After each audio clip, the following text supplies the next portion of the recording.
The Sunday brunch table at the Harrison family estate gleamed with inherited silver and fresh flowers that cost more than most people's weekly groceries. I sat in my usual spot, the chair closest to the kitchen positioned so I could help serve when needed, cutting my omelette into small, precise pieces. "Sophie, more coffee," my mother Diane commanded without looking up from her phone, where she was scrolling through photos of her upcoming Mediterranean cruise. "And this time use the French press. Yesterday's pot tasted like dishwater." "Of course, Mom," I said softly, standing to retrieve the carafe. My older brother Marcus lounged across from me, his tailored suit probably worth more than my monthly rent. At 35, he'd perfected the art of looking important while doing very little. "So, Sophie's still working at that. What is it again?" "Community Credit Union." "Regional Federal Credit Union," I corrected gently, pouring Mom's coffee with steady hands. "I'm a loan officer." Right, Marcus said with a dismissive wave. "Very quaint. While you're approving car loans for school teachers, I just closed a $3 million real estate deal." My sister Victoria snorted into her mimosa. "A loan officer. God, Sophie, you have an economics degree from Georgetown and you're working at a credit union. Do you know how embarrassing that is when my friends ask what my sister does?" "I like helping people," I said quietly, returning to my seat.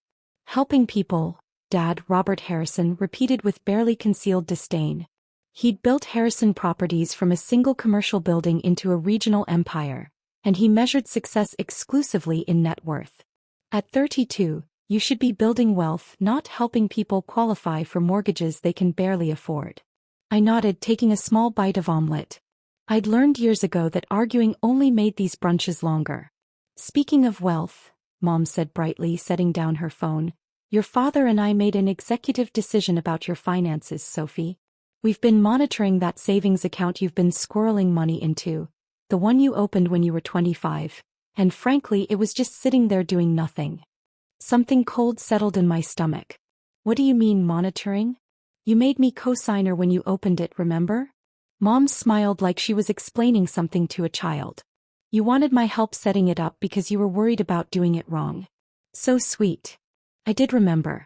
7 years ago, fresh out of Georgetown and naive, I'd asked Mom to help me open a high-yield savings account. I'd been intimidated by the financial terminology and she'd seemed so helpful, so maternal, a rare moment of bonding I'd cherished. "What did you do?" I asked, my voice barely above a whisper. Dad leaned back in his chair with the satisfaction of someone about to deliver good news. "We emptied it. Every penny. And before you panic with your usual melodramatics, we invested it properly. Marcus has a development opportunity in the Riverside district, luxury condos, very promising, and we used your savings as part of the family's investment stake." The room tilted slightly. "You took my money?" "We invested your money," Marcus corrected. "There's a difference, sophomore. That account had, about $180,000 in it?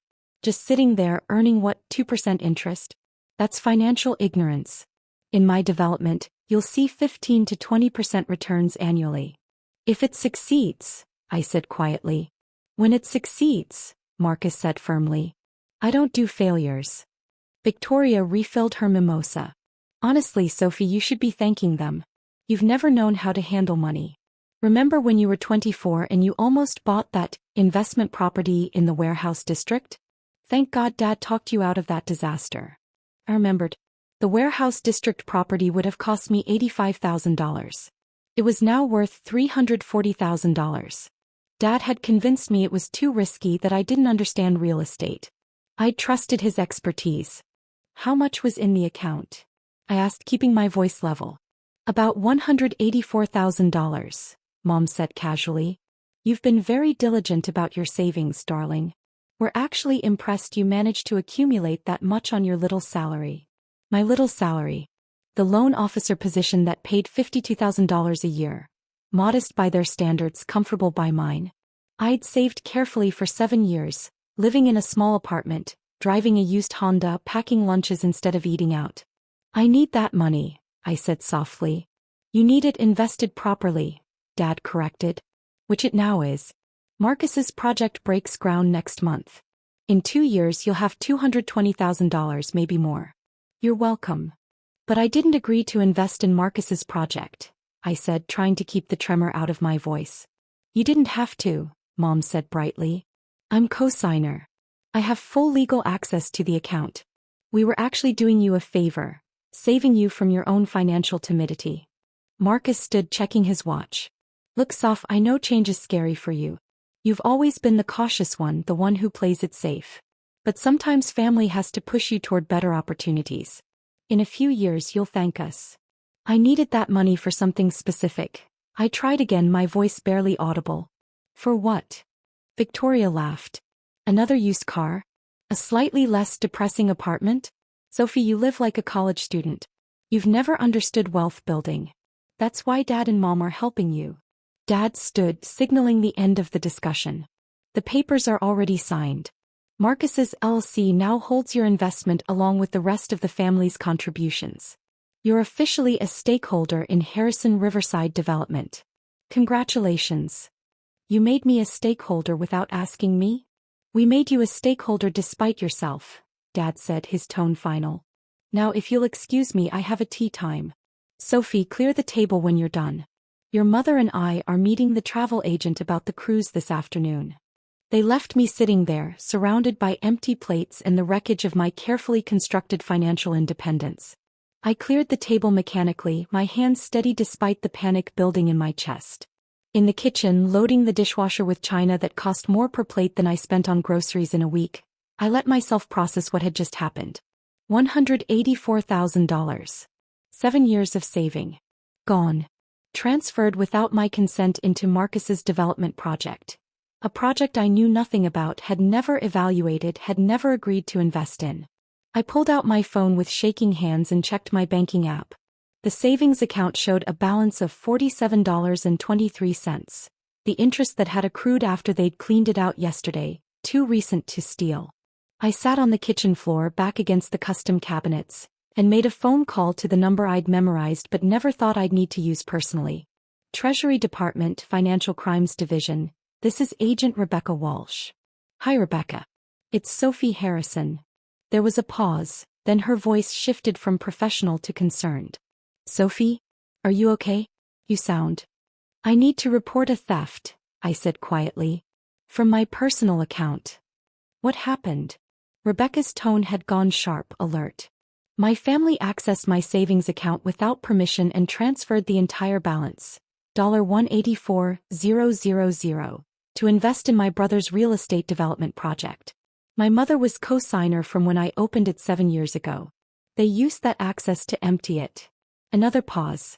Sophie, tell me this isn't the account I think it is. It is, I confirmed. Account number ending in 7734. The one the Treasury Department deposits my secondary compensation into. The Federal Executive Salary Account, Rebecca said slowly. Jesus, Sophie. Your family just stole federal funds. I know, I said softly. Do they know who you work for? Your actual job? No, I said. They think I'm just a loan officer at a credit union. Sophie, Rebecca's voice had gone very quiet. You're the Deputy Director of the Federal Reserve's Special Operations Division. You're not a loan officer. You're one of the highest-ranking financial executives in the federal government. I know what I am, I said. But my family has always seen me as the failure, the disappointment, the one who doesn't understand money. It was easier to let them think I was exactly what they believed me to be. Why? I thought about that. Because I wanted to see if they'd ever respect me for who I actually am, not what I achieve. And because I needed to know if they'd ever stop trying to control and diminish me. I took a breath. I have my answer now. What do you want to do? Rebecca asked. I want to file a formal complaint with Treasury's Financial Crimes Division, I said. They stole federal executive funds. That's a felony. Multiple felonies, actually. Are you sure? Rebecca's tone was gentle. This is your family, Sophie. Once we start this investigation, it can't be stopped. Federal jurisdiction doesn't care about family dynamics. I thought about 7 years of Sunday brunches. 7 years of casual dismissals, condescending comments, being treated like I was too stupid to understand my own finances. 7 years of watching them spend money ostentatiously while mocking my modest lifestyle. A lifestyle I maintained because my actual salary and benefits were confidential federal compensation that I couldn't openly discuss. I'm sure, I said. They need to learn that actions have consequences. Okay, Rebecca said. I'm going to need you to come to the office tomorrow morning. Bring all documentation, account statements, any communications with your family about the account, everything. We'll open a formal investigation. Thank you, Rebecca. Sophie. Her voice softened. For what it's worth, I'm sorry. Family should be better than this. Yes, I said quietly. They should be. I finished cleaning the kitchen, then drove back to my depressing apartment. A modest 2-bedroom in a quiet neighborhood that cost $1,200 a month when I could easily afford 10 times that. But federal executives at my level were required to maintain operational security, which meant living below my actual means and maintaining a cover identity for protection. The credit union job was real. I worked there 2 days a week, maintaining my cover and genuinely helping people with loans. The other 3 days I worked at the Federal Reserve's Classified Operations Center, overseeing financial crime investigations, monitoring systemic banking risks, and coordinating with international financial regulatory agencies. My family knew nothing about any of it. Monday morning I met Rebecca Walsh at the Treasury building downtown. At 45, she'd been investigating financial crimes for 20 years and had a reputation for being thoroughly, relentlessly competent. Coffee first, she said, handing me a cup as I entered her office. Then we deal with the felony your family committed. I sat down, cradling the warm cup. Tell me honestly, how bad is this? Very bad, Rebecca said bluntly. Your mother accessed an account without the primary account holder's permission and transferred federal executive funds to a private investment vehicle. That's theft of federal property, wire fraud, and potentially money laundering if we can prove they knew the source of the funds. They didn't know, I said. They genuinely think it was just my savings from a credit union salary. Their ignorance might reduce their culpability slightly, but it doesn't eliminate it, Rebecca said. Federal law is clear. Unauthorized access to federal executive accounts is a serious crime, regardless of intent or relationship. She pulled up a file on her computer. I pulled your records this morning. Your primary salary as deputy director is $185,000 annually. You also receive classified compensation for your oversight role in international banking security operations.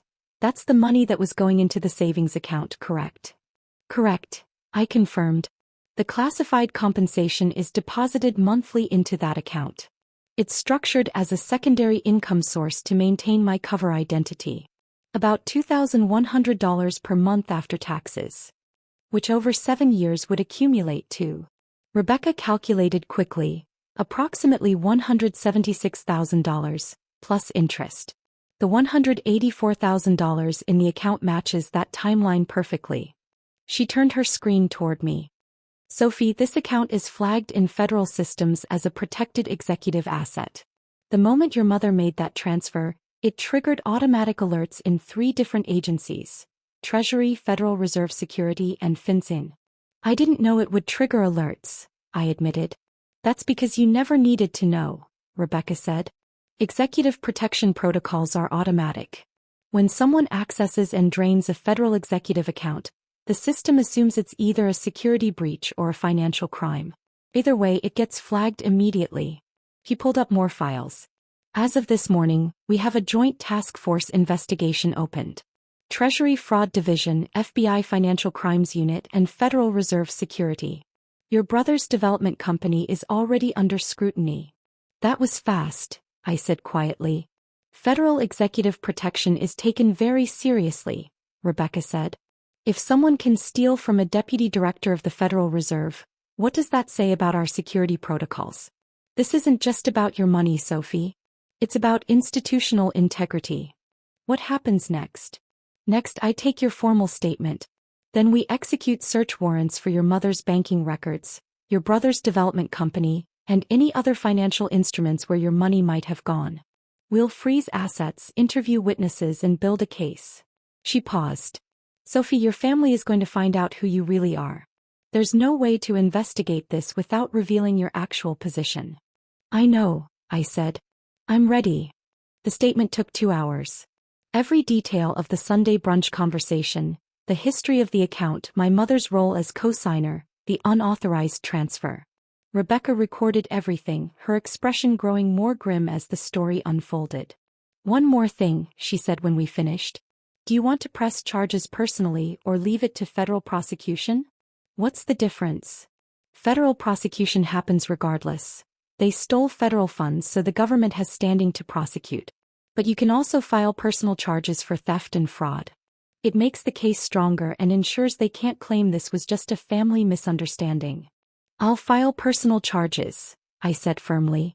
They need to understand this wasn't a misunderstanding. It was theft. Rebecca nodded approvingly. Good. I'll prepare the paperwork. As I was leaving, my phone rang. Marcus. Sophie, we need to talk, he said, his voice tight with stress. Something weird is happening. The bank called this morning and said they're freezing the development company's accounts pending a federal investigation.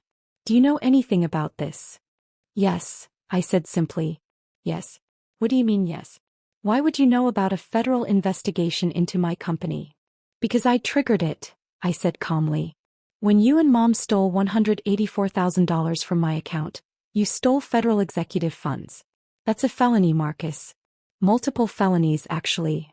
There was a long silence. What are you talking about? Federal executive funds? Sophie, you work at a credit union. I work at a credit union 2 days a week, I corrected. As cover. My actual job is Deputy Director of the Federal Reserve's Special Operations Division. That savings account you raided was where my classified compensation was deposited. You didn't steal my personal savings, Marcus. You stole federal property. That's not possible, Marcus said, but his voice had lost all confidence. You're a loan officer. You live in a shitty apartment. You drive a 2015 Honda. I maintain a cover identity for security reasons, I explained patiently. Federal executives at my level are required to live below their means and maintain operational security. The shitty apartment and used car are part of my security protocol. You're lying, Marcus said, but he sounded desperate now. This is some kind of trick. Call the Federal Reserve's main number, I said. Ask for Deputy Director Sophie Harrison's office. They'll confirm my employment. Or wait a few hours. Treasury agents will be at Mom and Dad's house this afternoon with a search warrant. A search warrant? His voice had gone up an octave. Sophie, this is insane. We're family. We were trying to help you invest better. You were trying to control me, I corrected. You've spent my entire adult life treating me like I'm incompetent with money, dismissing my career, mocking my lifestyle. You never once considered that maybe I knew exactly what I was doing. But I need to go, Marcus. Treasury agents are waiting for me. I suggest you call a lawyer. A good one. Federal theft charges carry serious penalties. I ended the call. Rebecca was waiting by her car. That sounded satisfying. It was, I admitted. Is it wrong that I enjoyed that? Not even a little bit, Rebecca grinned. Come on. We've got search warrants to execute. The Harrison family estate looked exactly as it always did. Immaculate, expensive, intimidating. 3 black SUVs with federal plates were parked in the circular driveway. Agents in windbreakers with Treasury printed on the back were gathering near the front door. Mom answered the door in her tennis whites, her expression shifting from confusion to irritation. Sophie? What's going on? Who are all these people? Mrs. Harrison, Rebecca stepped forward, holding up her credentials. I'm Special Agent Rebecca Walsh, Treasury Department Financial Crimes Division. We have a warrant to search your home and seize any documents related to account number ending in 7734 and Harrison Riverside Development, LLC. Mom's face went pale. I don't understand. Sophie, what is this? This is the consequence of stealing federal funds, Mom, I said quietly. Dad appeared behind her, his golf clothes suggesting he'd just returned from the course. What the hell is going on here? Another agent stepped forward. Mr. Robert Harrison? I'm Special Agent Chen, FBI. We have some questions about unauthorized access to federal banking accounts and potential wire fraud. Wire fraud? Dad's face turned red. This is ridiculous. Sophie, what did you do? I reported a crime, I said. You and Mom stole $184,000 from my account without permission. That account held federal executive compensation. You committed multiple federal felonies. Federal executive compensation? Mom's voice was weak. Sophie, you work at a credit union. No, Mom. I work at the Federal Reserve. I'm the Deputy Director of Special Operations. The credit union job is cover. The account you raided was where my classified compensation was deposited. You stole federal property. Dad's lawyer arrived 20 minutes later. Expensive suit, expensive briefcase, expensive panic. He took one look at the search warrant and the assembled federal agents and his expression went grim. Don't say anything, he told Mom and Dad. Not a word until I've reviewed everything. But the damage was done. Agents were already carting out boxes of financial records, computers, files. Marcus arrived in the middle of it, his face ashen. This can't be happening, he kept saying. This can't be happening. Victoria showed up an hour later, summoned by frantic phone calls from Mom. She took one look at the federal agents processing the house and turned to me. You did this, she said, her voice shaking. You called the feds on your own family. I reported a crime, I said calmly. Mom and Dad committed theft and wire fraud. Marcus is being investigated for receiving stolen federal funds. Those are facts, not family drama. Over money? Victoria's voice rose. You're destroying the family over money? Over respect, I corrected. Over being dismissed and controlled and treated like I'm too stupid to manage my own life. Over 32 years of being the disappointment because I didn't measure success in real estate deals and designer clothes. You're insane, Victoria said. You've lost your mind. No, I said quietly. I finally found my voice. Agent Walsh approached with a tablet. Sophie, we need you to verify some information. Is this the transfer record showing $184,000 moving from your account to Harrison Riverside Development LLC on Sunday afternoon? I reviewed the document. Yes, that's correct. And you did not authorize this transfer? I did not. And you were not informed of the transfer until after it occurred? Correct. I was informed at Sunday brunch, approximately 16 hours after the transfer was executed. Walsh nodded.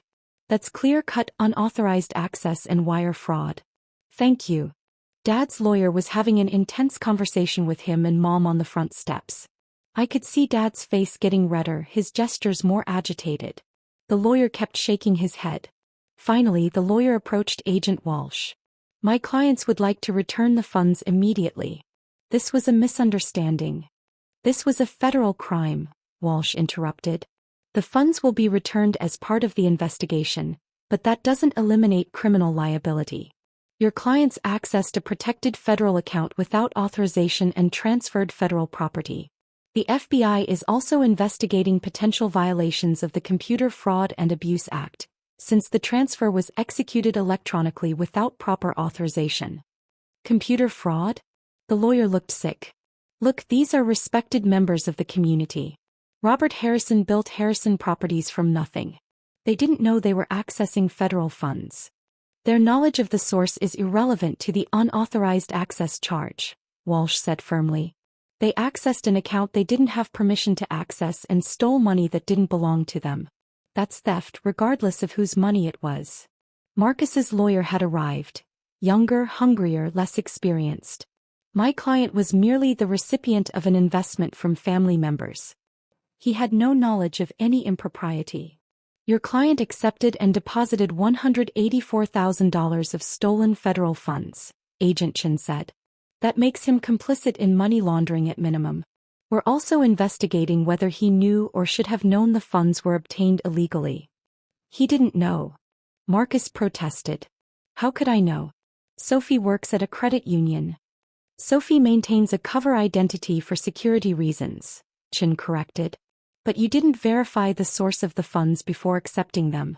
That's a due diligence failure that could constitute reckless disregard for the law. Victoria was crying now, big dramatic sobs. You're destroying us. Over what? Hurt feelings. Because we don't take you seriously. Because you committed crimes, I said simply. You stole. That's not hurt feelings, Victoria. That's felony theft. Agent Walsh's phone rang. She stepped away, had a brief conversation, then returned with a satisfied expression. That was the U.S. Attorney's office. They're filing formal charges. Diane Harrison and Robert Harrison will be charged with unauthorized access to federal accounts, wire fraud and theft of federal property. Marcus Harrison will be charged with receipt of stolen property and potential money laundering. Arraignments are scheduled for Thursday morning. Mom collapsed into a deck chair. I don't understand. We were helping her invest. How is that a crime? You took money without permission, Walsh explained with surprising patience. The fact that you intended to invest it doesn't matter. You accessed an account you didn't have authorization to access and took money that wasn't yours to take. That's theft, Mrs. Harrison. The federal designation just makes it worse. Dad found his voice. Sophie, please. We can fix this. We'll return every penny plus interest. You can drop the charges. I can't drop the federal charges, I said. Those belong to the government. You didn't just steal from me, you stole federal executive funds. The Treasury Department has to prosecute that to protect institutional integrity. But the personal charges, Dad pressed. Your personal complaint. You could withdraw that. I could, I agreed. But I won't. Sophie, please, Mom begged. We're your family. Family doesn't steal from each other, I said quietly. Family doesn't dismiss and demean and control each other. Family respects boundaries and choices and autonomy. You've done none of those things for 32 years. We were trying to help you, Mom insisted. You were trying to control me, I corrected. There's a difference. The search concluded around 6 p.m. Agents had removed dozens of boxes of records, multiple computers, and had frozen several accounts pending investigation. Marcus's development project was dead. No bank would touch it with an active federal investigation. Agent Walsh approached me as I was leaving. Your family is facing serious charges, Sophie. Wire fraud alone carries up to 20 years. Combined with the other charges, they're looking at significant prison time if convicted. Will they be convicted? I asked. Almost certainly, Walsh said. The evidence is clear. They accessed your account, took your money, transferred it without permission. That's textbook theft. The federal designation makes it aggravated theft. And they did it electronically across state lines, which triggers the wire fraud statute. It's an easy prosecution. What about a plea deal? Possible, Walsh acknowledged. First-time offenders, no violence, willingness to make restitution. The U.S. attorney might offer reduced charges in exchange for guilty pleas and full repayment. But they'll still have federal felony convictions on their records. Good, I said quietly. No second thoughts? Walsh asked. This is going to change your relationship with them permanently. Our relationship was already broken, I said. They just didn't realize it because I was too polite to tell them. Walsh smiled. For what it's worth, I think you're doing the right thing. Financial abuse is still abuse even when it comes from family. Especially when it comes from family. Thursday morning I attended the arraignment. Mom, Dad, and Marcus stood before a federal magistrate, their expensive lawyers beside them, their faces showing a mixture of fear and disbelief. The charges were read: unauthorized access to protected federal accounts, wire fraud, theft of federal property, receipt of stolen property. The magistrate set bail. $250,000 for Dad, $150,000 for Mom, $200,000 for Marcus. Dad paid everyone's bail with a check that cleared the development fund accounts before they were frozen. Even facing federal charges, he couldn't resist throwing money at the problem. Afterward, in the courthouse hallway, Dad approached me. He looked older, diminished, the confidence stripped away. How long have you been working for the Federal Reserve? He asked quietly. 7 years, I said. Since I graduated from Georgetown. I was recruited directly into the Special Operations Division after completing my master's thesis on systemic banking risks. A master's thesis? Mom looked stricken. You have a master's degree? In financial regulatory policy, I confirmed. From Georgetown's graduate program. I completed it while you thought I was just working at the credit union. You never asked about my education, so I never told you. Why? Dad's voice broke. Why did you hide all of this? Because I wanted you to respect me for who I am, not what I achieve, I said. I wanted you to see me as competent and capable without needing impressive titles to prove it. But you never did. You saw me as the failure, the disappointment, the one who needed rescuing from my own financial incompetence. We were wrong, Mom whispered. Sophie, we were so wrong. Yes, I agreed. You were. Marcus stepped forward, his usual swagger completely gone. The U.S. attorney offered a plea deal. Guilty plea to reduced charges, full restitution, probation instead of prison time. Our lawyers are recommending we take it. That's probably wise, I said. Do you want us to take it? He asked. Or do you want us to go to trial? To suffer more? I want you to take responsibility, I said. Whether that's through a plea or a trial is up to you. But you need to acknowledge that what you did was wrong. Not a misunderstanding, not a well-intentioned mistake. Fraud. Crimes. Dad's lawyer approached. Ms. Harrison, if your family accepts the plea agreement and makes full restitution, would you consider asking the U.S. attorney to be lenient in sentencing recommendations? That depends, I said. On what? On whether they actually understand what they did wrong, I said. If they think this is just about money, then no. But if they understand they violated my autonomy, my trust, my boundaries, if they understand they treated me like property to manage instead of a person to respect, then maybe. I looked at my family, 3 people who'd spent decades making me feel small, inadequate, less than. I'm not interested in revenge, I said quietly. I'm interested in change. Real change. If you can demonstrate that you understand why what you did was wrong beyond just, it was illegal, then I'll advocate for leniency. But I need to see genuine understanding, not just fear of consequences. Mom was crying quietly now. I'm so sorry, Sophie. Thought I was helping. I thought you didn't know how to manage money and I wanted to protect you. From what? I asked. From my own competence. From making my own choices. Mom, I'm a deputy director of the Federal Reserve. I oversee billion-dollar financial crime investigations. I coordinate international banking regulations. I've testified before Congress about systemic financial risks. And you thought I needed you to rescue me from my own timid financial decisions. The full weight of it seemed to finally hit her. Oh my God. I've been living below my means intentionally, I continued. The modest apartment, the used car, the careful spending, those weren't signs of financial incompetence. They were security protocols required by my position. I couldn't live ostentatiously because that would compromise my cover identity and potentially endanger me. Endanger you? Dad looked stricken. Your job is dangerous? I work in financial crimes, I said. I investigate organized crime, money laundering, terrorist financing. Yes, it can be dangerous. That's why I maintain a low profile. That's why my salary is structured as classified compensation. That's why I've never talked about it. And we never asked, Victoria said quietly. She'd been silent throughout the arraignment, but now she spoke. We never asked about your life because we'd already decided what your life was.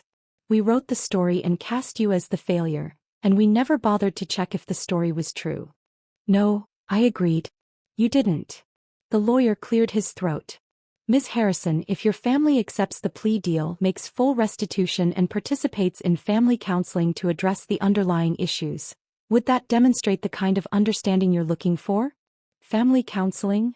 Marcus looked skeptical. You need it, I said bluntly. All of you. You need to understand that respect isn't conditional on achievement, that love doesn't come with conditions, and that controlling other people's choices, even with good intentions, is wrong. We'll do it, Mom said quickly. Whatever it takes. Sophie, will do whatever it takes. I looked at Agent Walsh, who'd been observing from a respectful distance. She nodded slightly, confirmation that the offer was genuine. Hey, I said. Accept the plea. Make full restitution. Complete the counseling. And if I see real change, real understanding, then I'll ask the U.S. attorney to consider that in sentencing. Thank you, Dad said, his voice rough with emotion. Sophie, thank you. Don't thank me yet, I said. Thank me when you've actually done the work. The plea agreement was finalized 2 weeks later. Mom, Dad, and Marcus all pleaded guilty to reduced charges. Misdemeanor unauthorized access for Mom and Dad, receiving stolen property for Marcus. The felony charges were dropped in exchange for guilty pleas, full restitution of $184,000 plus interest, 2 years of probation, 200 hours of community service each, and mandatory participation in family counseling. The $184,000 was returned to my account within 3 days. Marcus's development project collapsed. Investors pulled out the moment federal charges were filed. He lost his entire investment, his reputation, and his confidence. The first family counseling session was painful. Dr. Sarah Chin, the therapist assigned to our case, didn't let anyone hide behind excuses. "Let's be clear about what happened here," she said during our second session. "Diane and Robert, you accessed your daughter's account without permission and stole $184,000. That's not a misunderstanding. That's theft. Can you say that?" Mom struggled. "We thought we were helping." "Say the words," Dr. Chin insisted. "I stole from my daughter." It took Mom 10 minutes to say it, tears streaming down her face. "I stole from my daughter." "Why?" Dr. Chin pressed. "Because I didn't think she could manage money on her own." "Why didn't you think that?" Because she didn't live the way I thought successful people should live. She lived modestly. She didn't show off. She didn't talk about her achievements. I thought that meant she wasn't achieving anything. But it actually meant she was achieving things you couldn't even comprehend," Dr. Chin said. "She's a federal executive managing billion-dollar investigations, and you thought she needed you to teach her about money. Why?" Mom broke down completely. "Because I needed to feel important. I needed to feel like she needed me. If she was competent and independent, then what was my role?" It was the most honest thing Mom had said to me in years. Dad's breakthrough came 3 sessions later. "I measured Sophie by my standards," he admitted. "Real estate development, visible wealth, public success. She didn't have any of those things, so I assumed she was failing. It never occurred to me that she was succeeding on a completely different level, one I didn't even understand existed." Marcus took the longest. 6 sessions in, he finally admitted, "I treated Sophie like she was stupid because it made me feel smart. I built my entire identity on being the successful one, the achiever, the one Dad was proud of. If Sophie was actually more successful than me, which she clearly is, then what did that make me?" "It made you human," Dr. Chin said gently. "It made you someone who built their self-worth on comparison and external validation instead of genuine accomplishment. That's not uncommon, Marcus. But it's something you need to work on." 4 months into the counseling process, Mom invited me to lunch. Just the 2 of us at a quiet restaurant far from their usual haunts. "I've been thinking," she said carefully, "about why I never saw you clearly. Why I needed you to be less than you are." "And?" I prompted. "And I think it's because I'm not particularly accomplished myself," she admitted. "I married your father and became Mrs. Harrison. That was my achievement. When you didn't follow the script, wealthy husband, social status, visible success, I didn't know how to categorize you. So I decided you were failing instead of recognizing that you were succeeding in ways I never had." "That must have been hard to realize," I said quietly. "It was devastating," she admitted. "But necessary. Sophie, I'm proud of you. Not just for your job or your success, but for your integrity. For maintaining your values even when we mocked them.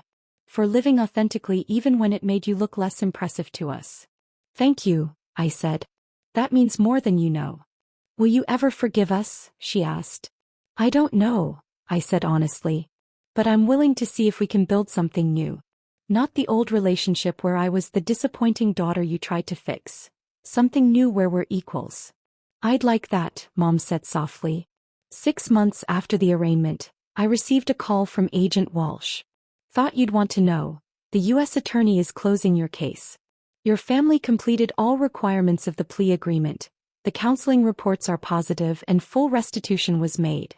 They're recommending that the convictions be eligible for expungement in 3 years if your family maintains clean records." "That's good news," I said. "It is," Walsh agreed. "Sophie, I've worked financial crimes for 2 decades. Most family theft cases end in permanent estrangement. The fact that your family is actually doing the work to change, that's rare. You should be proud." "I'm cautiously optimistic," I said.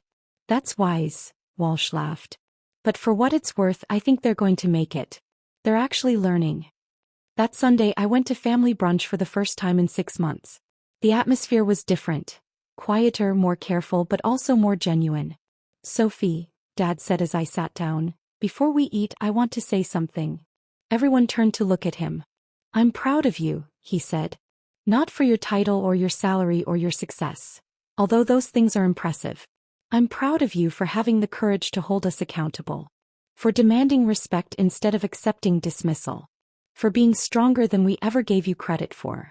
Thank you, Dad, I said softly. Tell us about your work, Victoria said. If you can. We realized we've never actually asked what you do. I smiled. I can tell you some of it. I spent the next hour talking about financial crime investigations, systemic banking risks, international regulatory coordination. They listened, actually listened, asking intelligent questions, showing genuine interest. That sounds terrifying, Marcus said. And incredibly important. It is, I agreed. It's also deeply satisfying. I'm protecting people's financial security on a massive scale. That matters to me. More than impressing us ever did, Mom said quietly. Yes, I agreed. Much more. As I drove home that evening, I reflected on the past 6 months. The investigation, the arraignment, the plea deal, the counseling, the slow rebuilding of broken relationships. My phone buzzed with a text from Agent Walsh. Heard brunch went well. Proud of you, Sophie. You handled this exactly right. I smiled, typing back. Thank you for everything. I couldn't have done it without your support. Another text, this one from Dad. Thank you for giving us a chance to be better. We don't deserve it, but we're grateful for it. I pulled into my parking space at my depressing apartment. The one that was actually part of my security protocol. The one that represented my commitment to living authentically rather than ostentatiously. Inside, I changed out of my brunch clothes into comfortable jeans and a sweatshirt. I made tea, regular grocery store tea, not the expensive imported stuff my family drank, and settled onto my second-hand couch with a book about international banking regulations. My phone buzzed one more time. A text from Mom. I love you. Not for what you've achieved, just for who you are. I read it twice, then set the phone down. It had taken a federal investigation, criminal charges, and 6 months of intensive counseling. But maybe, my family was finally starting to see me. Not as the failure they needed to fix. Not as the disappointment who didn't understand money. But as Sophie Harrison, Deputy Director of the Federal Reserve, competent financial executive, and person worthy of respect. It was about time.